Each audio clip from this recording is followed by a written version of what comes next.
In today's show, Jason Quick of The Athletic joins. We're going to talk about Nassir Little's injury, Jusuf Nurkic's future, and what's next for the Trailblazers. Welcome to Locked On Blazers. Let's get into it.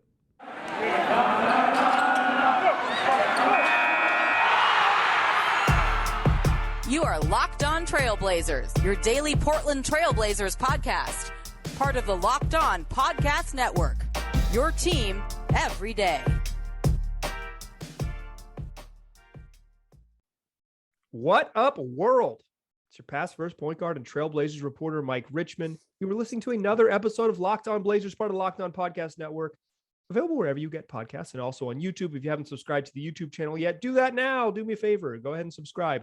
Thanks for making Locked On Blazers your first listen every day. It's free on all platforms and 5 days a week, the only daily Trailblazers podcast. Make it part of daily routine. Tell your friends to do the same. Today's episode, a very, very special one.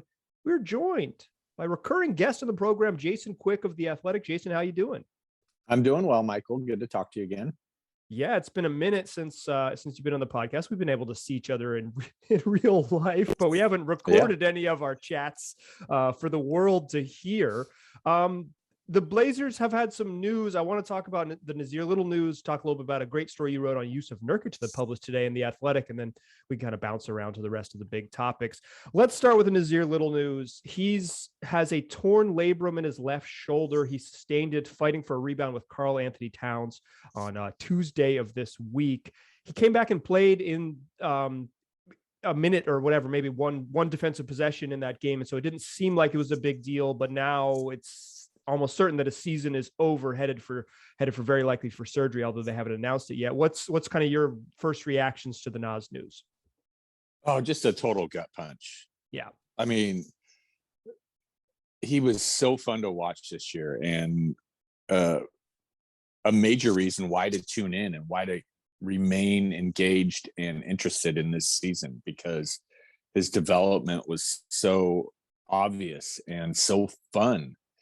And like we've talked before, he's such a unique player for the Blazers because of his athleticism and the way he can finish on breaks. They just haven't had that type of player for a while. So it was really fun to watch him play.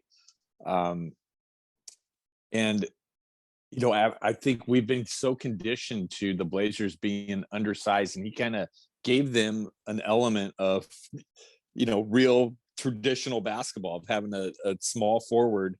And I think that just opens up a lot of options for this team. So it was fun to see him develop like that. And I think if there's a silver lining in all this, is that he had enough body of work to prove to the Blazers, prove to himself, prove to the fan base that, yes, I am worth it. Yes, I am going to be a player. Yes, you can build around me. So that is really positive. Like if he only had a 15 game, you know, body of work, or even 20, but you know, this has been a substantial body of work. And I think that has to make everyone, once you get past the initial shock of him not being able to play the rest of the season, it's comforting in a way. Yeah, I mean, I'm with you on the gut punch thing. Like Nas was this season, for the way it's going, like the most important part of like moving forward is kind of the development for what's next, like moving to what's next.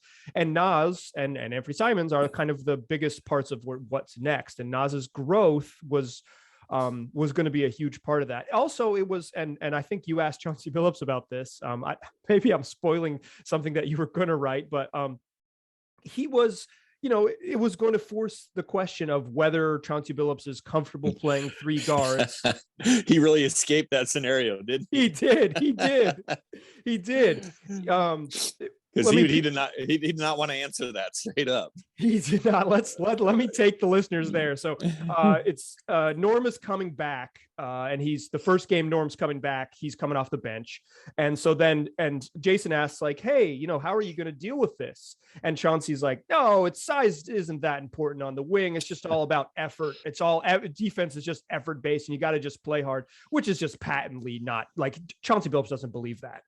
He's told us as much in the same public setting in the past, and he said, "Okay, okay, when, I don't want to give away Norm's starting role if he's injured and all these things. And he danced around it in the way that a guy who's spent 60 games now answering pregame media questions has gotten pretty good at doing. Welcome to the league, Mr. Billups. You've become a real vet. And then, now you don't get to see that decision. You don't get to see whether Chauncey really thinks you can go forward with 3 guards or you desperately need more size at the 3. I believe he thinks you need more size at the 3. I think he does, but now we just don't get to see that experiment play out because probably it's going to be Ant, Norm, and CJ starting for at least until maybe a trade happens, right? Yeah, I think so. And that's the real tough part about being an NBA coach is sometimes knowing the correct way to play, but then you have to factor in egos and experience and all that. And it would take a special player to accept losing your starting job. And I think Norm, he's a pretty high character. He's about the right things. I think eventually they probably would have got to Nasir starting and take your pick on who the other guards were. But it would have been Norm. It would have been just the way it would have been Norm. Yeah, it would have been Norm, like the way it works. Yeah. But I figure too. But I think he's the type that could stomach that and look at it the correct way. That okay, I'll be the main guy in the second unit. I can get my shots, and it's all for the betterment of the team. But that's what being an NBA coach is. Sometimes you have to make those hard decisions, and I think Chauncey knew what he's probably going to do, but I think he was probably trying to finesse it in the right way. Yeah. And wait for the right time, He wasn't going to tell you like pregame, like, Jay, Norm's up out of here. His ass is going to the bench. Like there's no value to be gained from that. So I get why he didn't, but like, it's kind of the thing I complained about Terry Stotts in the past. So I want to give Chauncey the same criticism. Yeah. Like, you could just tell the truth. Like that's an option to tell the truth, but I understand like finessing it is part of it. Particularly game 1 as Norm comes back. Like maybe that's not the time to do it. But now that's not it's not on the table. I assume Nasir Little. I don't think the team has announced it. Is that right? They haven't announced the surgery, have they? No, and I haven't been able to get any clarity from his agent either on what's going on. I think everyone's just kind of absorbing the news. It's really weird because when it happened, Nasir was in clear pain. He was really writhing in pain. And then I was stunned that he came back into the game for that late defensive possession. And I was kind of under the impression that, okay, it's not going to be a major thing. And then, right. Wow, that really floored me yesterday. Yeah. And after the game, he said that, oh, maybe I was being overly dramatic because once I got in the back, I was okay. And then I've realized I was okay. And they announced like Nasir Little will return. And I saw the Slack update and I was like, what? Yeah. Really? And then prior to the next game, when Nas was ruled out, like he wasn't going to play with the shoulder injury, and that kind of makes sense. Hey, wakes up the next morning, he's sore, that tracks. Chauncey Billups told reporters that it was nothing major. So again, this was like even after that game, I thought like, oh well, they're being cautious with him. He's his shoulder hurts, and then you get to the next day, 24 hours later, and it's like he's almost certainly headed for the end of the season. A couple other Blazer guys have had this, Nick Batum, Zach Collins, Mars Leonard, Ed Davis, all of those dudes headed for surgery. Some of them opted and waited, but it's more like just delaying the inevitable. So I think that's where it's headed. But I guess there's a timeline about maybe when you do it, and we don't know the severity of it. So maybe there's a chance that he can just take some, an extended time off and be okay. So, but bummer for Nas. One of the most exciting parts of the season, but absolute bummer for Blazer fans and for Nasir Little, who was really coming into his own as one of as looks like a dude who could start in the NBA, and that was the big question for him. And I think, like you mentioned earlier, I think he's shown that he can be part of that. Let's talk about another Blazers part in the second segment. You wrote a great story about Jusuf Nurkic that published today in The Athletic. I want to ask you about Nurk and that story that you wrote in the second segment. But first, I'm going to tell my listeners about betonline.ag, fastest and easiest way to bet on all your sports action. Whatever that sports action is, whether you want to bet on the NBA's regular season, the NFL playoffs, which are heating up with the conference finals this weekend, or you want to bet in the NHL's regular season, you want to bet on soccer all over the globe, you want to bet on the Australian Open tennis finals that are happening this weekend. You want to bet on, Jason's laughing because I may have gone to betonline.ag and donated some money, not knowing enough about tennis. Be an expert, but it still have some fun. Whatever it is, if you go to betonline.ag and use the promo code Locked On, you get a 50% welcome bonus on your first deposit, and that'll help mitigate some of your confusion about how much you know about tennis. You get that 50% welcome bonus on betonline.ag, and then you go gamble on the Australian Open finals. You'll be okay because you're getting some free money. That's Bet Online, where the game starts. Locked On Blazers podcast is also supported by Gresham Family Law. Do you have a family attorney? Well, Gresham Family Law could be that answer for you if you don't have one. When you're faced with a big decision that could affect your family, your future, remember that you don't have to face it alone. Gresham Family Law has your back. From helping you prepare for a successful marriage, to protecting your home, to preserving your legacy and ensuring that your last wishes are honored with respect, Gresham Family Law is here to provide holistic family law representation and counsel in the areas of family law, including divorce, custody, probate of wills, estate planning, and bankruptcy. So call Gresham Family Law right now at 503-465-9900 to set up an in-person consultation at their office at 1217 Northeast Burnside Road in Gresham, or you can do a socially distance consultation on Zoom or over the telephone, the good old-fashioned way. Home visits are also available for certain types of clients and cases. Visit GreshamFamilyLaw.com for more information. All right. Let's keep it rolling here with Jason Quick of The Athletic. Jason, you wrote a great story about Jusuf Nurkic. Everyone subscribes to The Athletic because Jason is still, all these years later, doing the best job covering the Portland Trailblazers. I don't mean to date you with that. I just mean, still got it, baby.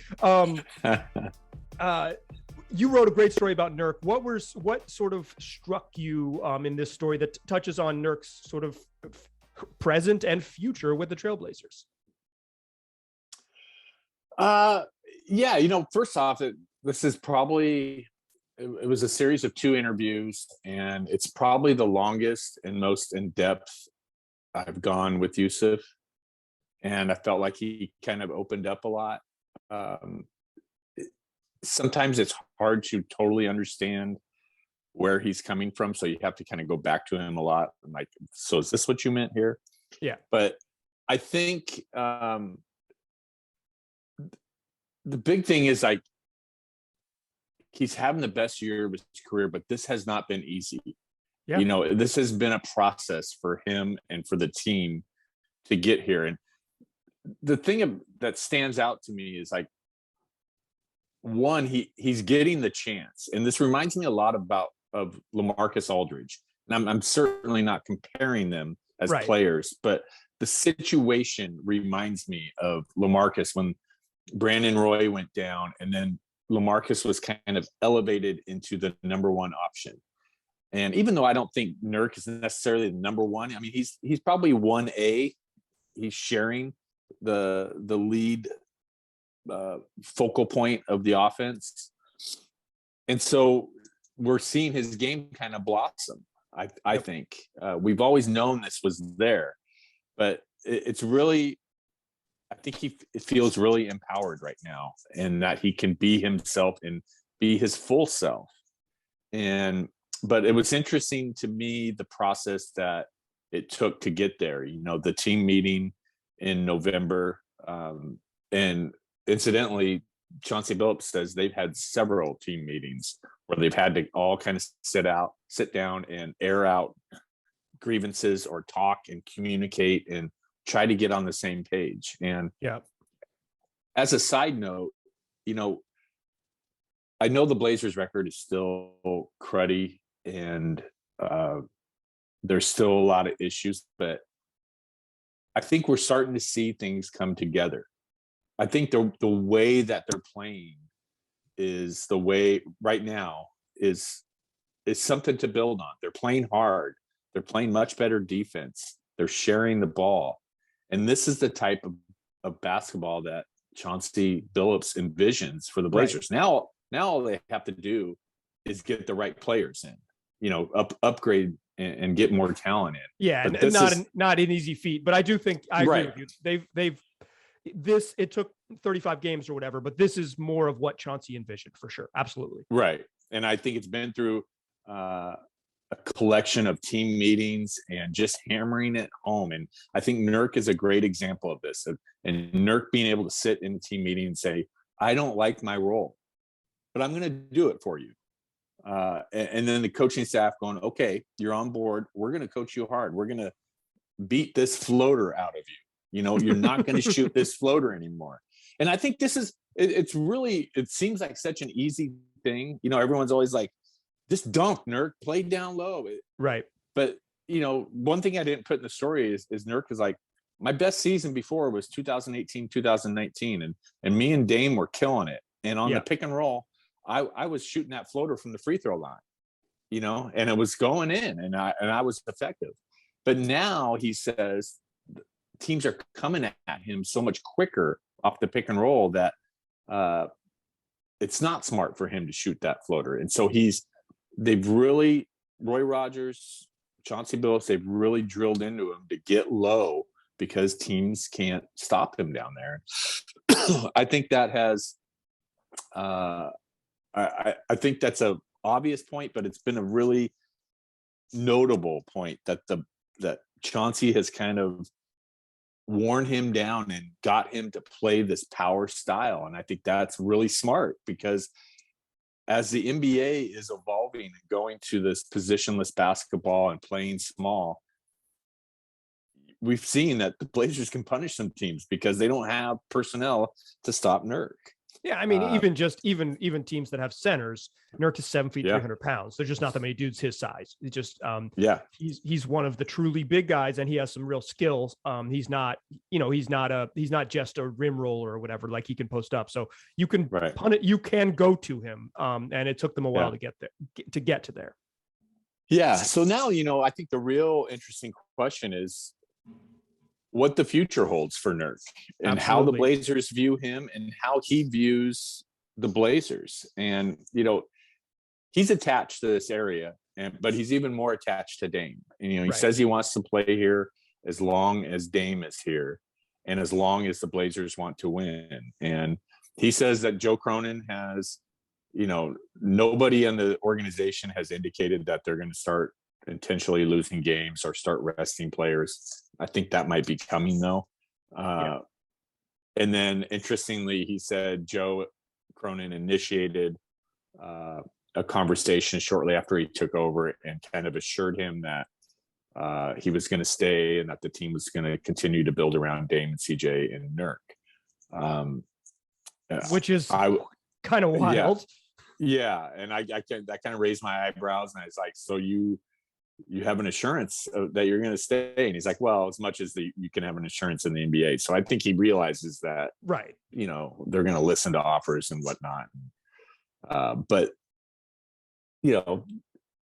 I think his point, he says, I don't think they're going to trade me because they can't get anyone better. Which is probably true. Right. And he brings up a good point. It's not just Nurk as the player. It's how the Blazers want to play and how they want to play with Dame. Like, the Dame Nurk pick and roll is awesome. Yeah, it's really I think good. it's one of the best in the NBA. So that's something they have to consider because it sounds like Cronin has really committed to building around Dame. So if you're going to build around Dame, why not keep the best pick and roll chemistry that he's ever had? Also, Nurk has been awesome on defense. I don't care what people say, and the stats back it up. You're not a big fan of the Raptor, are you? No, Raptor is okay. Individual defensive rating makes no sense to me, but Raptor Raptor, I think, gets us closer in the right direction. All individual defensive metrics, I think, are a little bit odd because they're tough. I think it's just tough to gauge. But yeah, and it's a team thing. Yeah, but Raptor accounts for your teammates. And I think you wrote he's like 8th, top 10 in the league. 8th. Yep, yeah. 8th. And so if you're gonna play with Dame, and you're gonna need a solid defender at center, and I think Nurk fits that mold. And we've seen, the numbers back it up. Anytime Nurk has been in the lineup while he's been in Portland's defense is much better. Right. They've mostly been average to above average with him in the lineup, and it's all those minutes without him that things go awry for 3 or 4 years, basically. So that's some pretty big stuff to really consider for the Blazers is, the pick and roll chemistry with Dame, his defense, and, are they just discovering something? Or have they untapped something with him being more now down low, a power game, and being more empowered? It's something to consider. Because I think like a month ago, I would have said Rocco and Nurk are the first guys traded off this roster. Right. And now I'm not so sure. And now you're just saying Rocco is the first guy traded off this roster. Yeah. So, I think that this last month of basketball by Nurk has really given the Blazers something to consider. Yeah. I believe I kind of I have two minds of this. One, I think Nurk's been really good. And I think that's undeniable. Two, I kind of think the Dame stuff is tricky because I think Dame is good enough to run good pick and rolls with a lot of players in the league. Maybe not to this level, but I think Dame is the secret sauce in the pick and roll, not necessarily Nurk. No doubt. And when Dame's back, Nurk's not getting no damn 9 post touches a night. Like with Dame on the court, they run a different style of offense. Dame is one of the best offensive players in the league. He wants the ball in his hands. We thought maybe this was tied to Terry Stotts, but it's pretty obviously tied to Dame's personal preferences on offense. It's how he wants to play. It's hard to really criticize him. He's that good on offense, right? Like that. His personal preferences to have the ball in his hands and run a cajillion pick and rolls is because he's really good at it. So I think that Nurk's not going to get the post touches he wants. I think Dame could elevate another pick and roll partner. I think that's certainly true. But I think the real tough needle to thread is if you trade Nurk now, how are you going to end up with an above average center on the roster in the fall? Exactly. Like that is to me, that's the biggest argument for keeping Nurk. As good as he's been, like, I think he's valuable, which is like why you would consider trading him because he's good. But I think it's from here, we're recording this on January 28th to say October 28th. How do you end up with the weapons the Blazers are going to have, or the assets the Blazers are going to have, probably a first round pick and no cap space. How do you get to a starting center? I don't think you do. I think the best way to have a good center on the roster is to keep Jusuf Nurkic. That said, he's an unrestricted free agent this summer. Yep.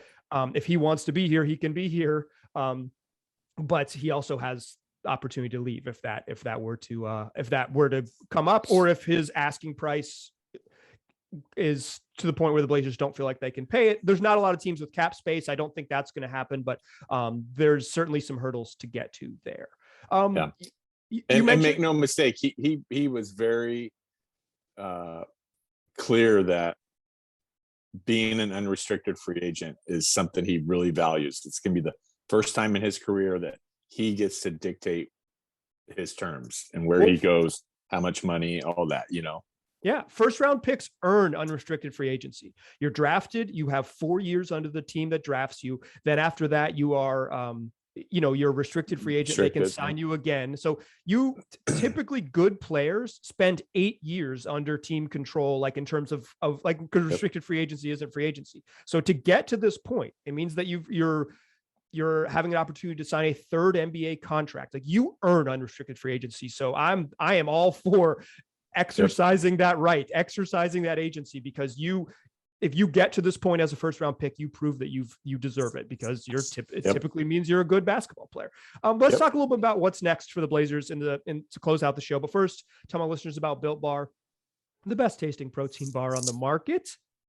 Whether you're looking for the fruity flavors like raspberry or orange, or the super chocolatey flavors like double chocolate or mint brownie, you'll find something that fits your palate on built.com. Plus, they've got new limited time flavors all the time. They're switching it up. So make sure you're checking that website for what they might have for you, regardless of the new flavors or some old vets that you appreciate. All of them pack a punch: 17 to 18 grams of protein, 130 to 180 calories, 4 to 5 grams of sugar, and no more than 5 grams of net carbs. All tasty, all healthy. Go get yourself some. Go to built.com. Use the promo code LOCKED15. You'll get 15% off your next order. That's promo code LOCKED15 at built.com.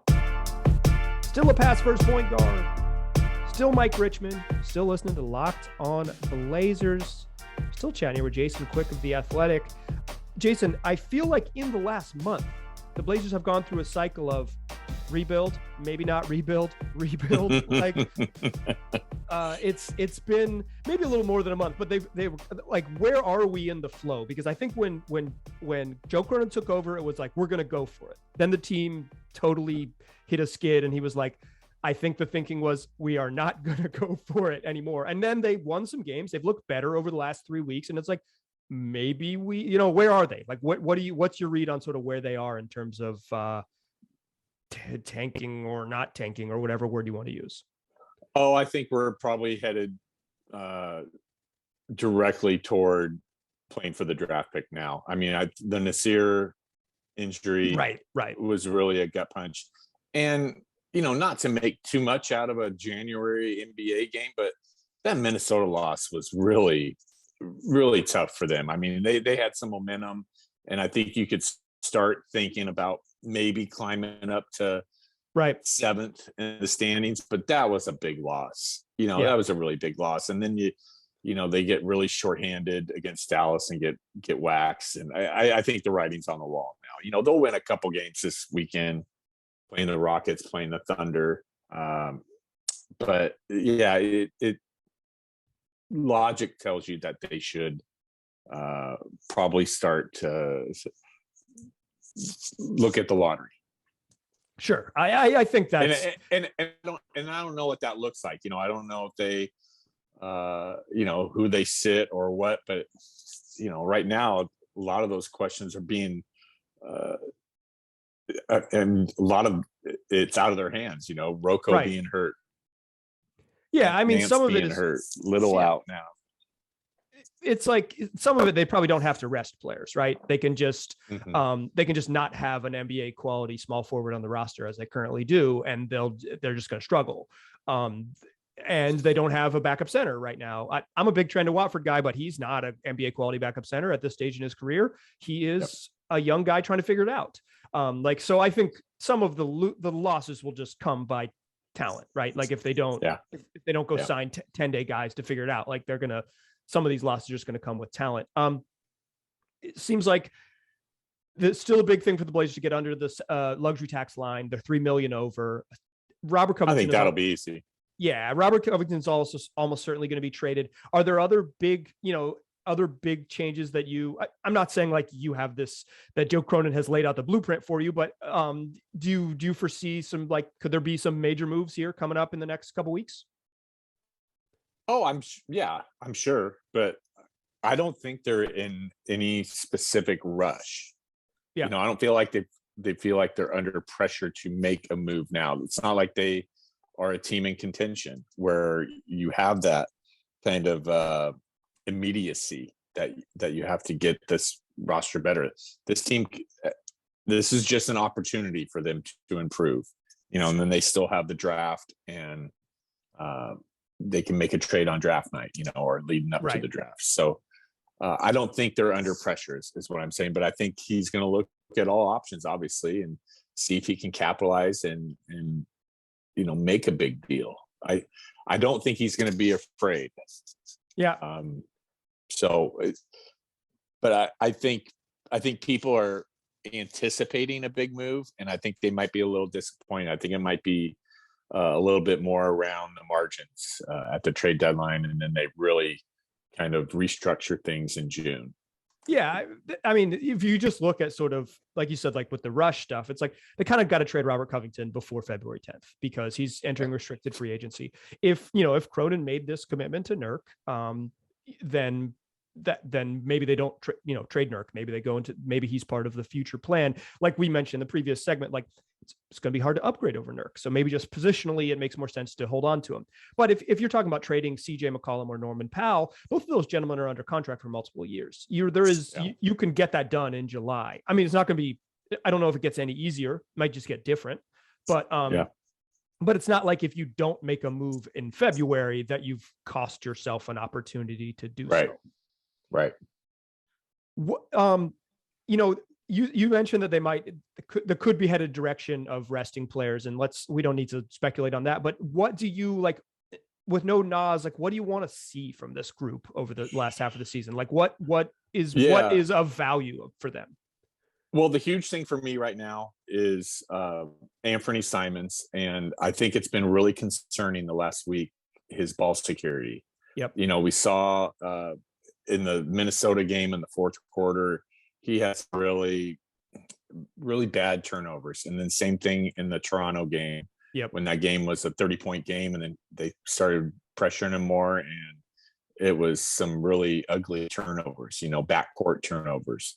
And that was kind of entering this season. That was one of his biggest question marks, because he was last season, he was picked a couple times at half court by, I remember Alex Caruso picked him, and there were a couple others. And so Facu Campazzo got him once. Yep, right. And somebody else. And I think basically Terry just took him out of the point guard role from that point forward. Exactly. He was he's like, nope, we can't do this.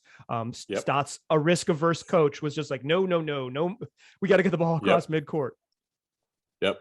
So that's going to be a big thing that I'm going to watch for the rest of this season is how Ant handles pressure, because I think that the scouting report's out now. In NBA, scouting reports spread like wildfire. And I think the word is out that you pressure Anfernee Simons.